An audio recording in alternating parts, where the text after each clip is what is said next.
Градоначалникот на општина Ѓорче Петров Александар Стојковски истакна дека општината продолжува со инвестиции во спортот и младите генерации. По долг период општината повторно се развива, инвестира и обновува со јасна стратегија за создавање современи спортски објекти кои ќе го поттикнат здравиот и активен живот на најмладите, порача Стојковски.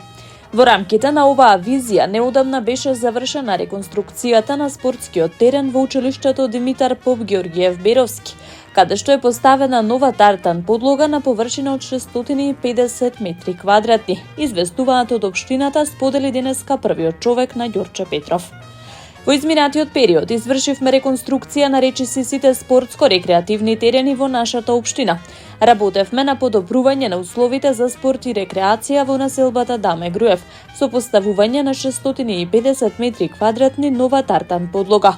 Го реконструиравме спортскиот комплекс Бранители во Волково, со површина од над 1500 метри квадратни. Поставивме вештачка тревна подлога во основното училиште Димитар Поп Ѓорѓиев Беровски и изградивме целосно нов фудбалски терен со вештачка тревна подлога кај стадионот во Ѓорче Петров, истакна Стојковски. Во предстојниот период општината ќе започне со поставување на вештачка тревна подлога во училиштата Страшо Пинџур и Мирче Ацев, дополнително подобрувајќи ги спортските услови, додаваат од општина Ѓорче Петров.